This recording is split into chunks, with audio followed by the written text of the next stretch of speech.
Stand on the edge of the Thames at dawn before the city fully wakes and you can still feel it. Beneath the traffic noise and glass towers, there's a deeper rhythm. The river moving the same way it always has, carrying memory, carrying change. Long before London had a name, this water decided where people would stop, where they would stay, where a city would rise. 2,000 years ago, there was no skyline, no bridges, no streets, just marshland, fog, and a wide tidal river that flooded twice a day. It didn't look like a place worth fighting for. But history has a habit of choosing unlikely locations, and once it does, it never lets go. The year is 43 AD. Roman ships cut through the channel and land on Britain's southern coast. 4 legions, thousands of soldiers, they aren't here for adventure, they're here for control. To rule this island, they need supply lines, trade routes, and a reliable crossing point over the river. They find it at the narrowest stretch before the Thames opens out toward the sea. A practical decision, a forgettable one, or so it seems.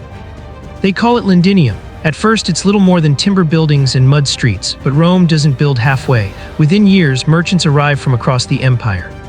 Soldiers retire and settle. Goods flow in from places most people here will never see. Wine, olive oil, pottery, ideas. A bridge rises over the river, planted so solidly that future centuries will build again and again in the same spot. Around it, a port town explodes into life. Then it burns. 17 years after its founding, rebellion sweeps the land.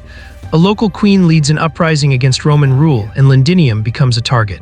The city is destroyed so completely that archaeologists today still find a red-black scar beneath modern streets, ash pressed into the earth, a moment of total collapse sealed in the ground. Rome responds the only way it knows how, by rebuilding bigger, stronger. Walls rise around the city thick enough to last 2 millennia. Stone replaces timber, order replaces chaos. At its height, Londinium becomes the largest city in Britain, a place of baths, amphitheaters, markets, and law. It is no longer an experiment, it is a statement. Then Rome itself begins to fall apart. By the early 5th century, the empire is bleeding resources. Enemies press in from all sides. Britain is distant, expensive, and no longer worth the effort. A message arrives from the emperor: the legions are leaving, London is on its own.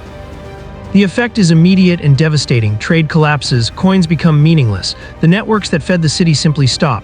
One by one, people leave: merchants, officials, craftsmen. What had been a city of tens of thousands shrinks into a ghost of itself. Roofs cave in, streets vanish under weeds. Great stone buildings are stripped for parts or left to rot. For generations, London barely exists, but the river doesn't care about empires, it keeps flowing, and where rivers flow, people eventually return. When new settlers arrive, they don't trust the ruins. The old Roman city feels wrong to them. Too big, too silent, too haunted. Stories spread about giants and curses. So they build something new just beyond the broken walls.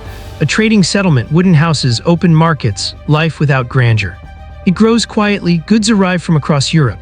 Amber wine jars, metalwork, not an empire this time, just survival, trade, and slow prosperity. London is smaller now, humbler, but alive again. Then the ships appear, long, narrow vessels slicing up the river. The raids start small, then become relentless.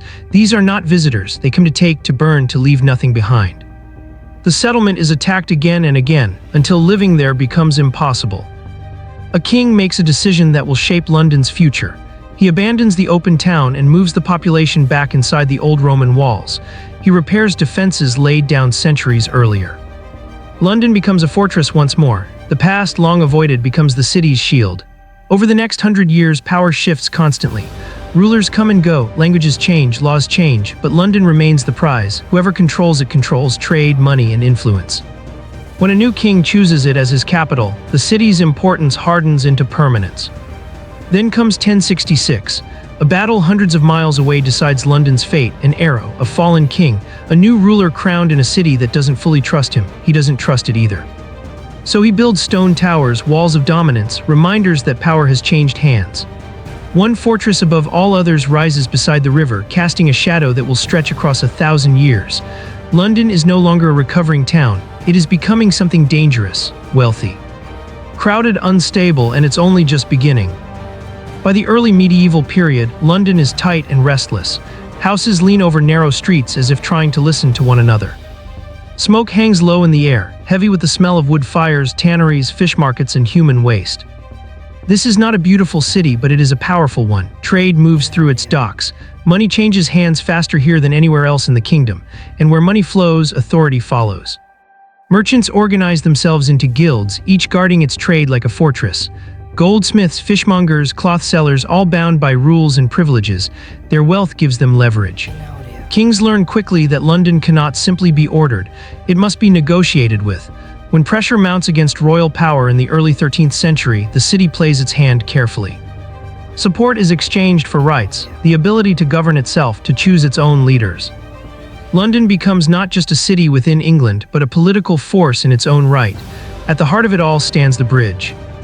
For decades, stone by stone, London Bridge is rebuilt into something astonishing.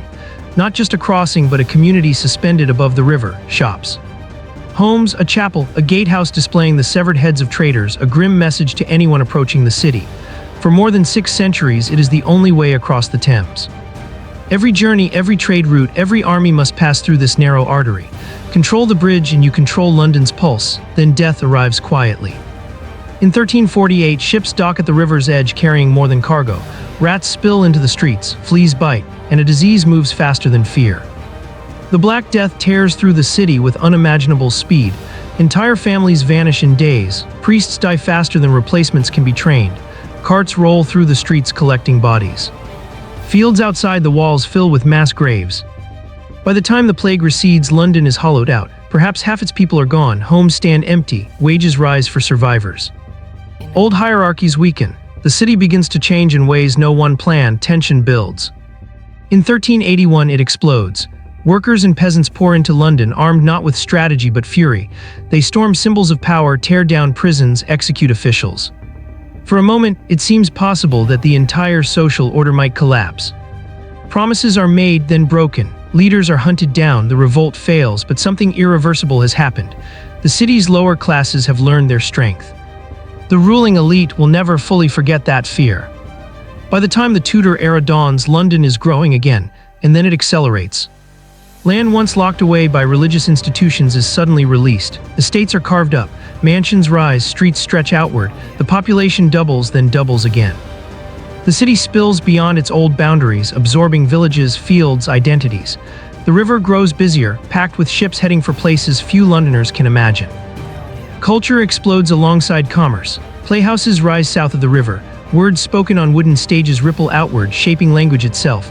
Stories of kings, madness, ambition, betrayal. The city listens, recognizes itself, applauds. But London has always lived with a curse. Built of wood, packed tight, lit by flame in the summer of 1666, that curse ignites. A small fire in a bakery becomes something unstoppable. Wind drives it through narrow streets, sparks leap rooftops, houses collapse into one another, feeding the blaze. For 4 days, London burns. Churches fall, homes vanish, the old cathedral collapses in flame. Smoke darkens the sky for miles. When the fire finally dies, most of the city within the walls is gone. And yet, astonishingly, London does not break. Rebuilding begins almost immediately. Arguments rage. Grand plans are proposed, then abandoned. Practicality wins. Streets are rebuilt largely where they stood before, but the city changes all the same. Brick replaces timber, stone replaces thatch. London becomes heavier, more permanent, less fragile. One great vision does survive. A cathedral rises again, crowned by a dome that will define the skyline for centuries. Proof that even disaster can leave behind something enduring. The 18th century brings confidence. Coffee houses buzz with argument and ambition. Insurance is invented, markets formalize, politics professionalize. London is no longer just a city. It is a machine of ideas and money, feeding an expanding empire.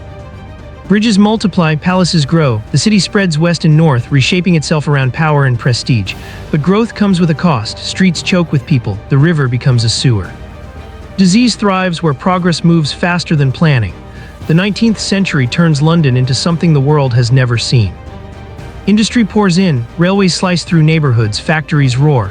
The population explodes into the millions. Wealth floods certain districts while others sink deeper into misery. Children work, slums rot, cholera stalks the poor. The contrast between fortune and suffering becomes impossible to ignore.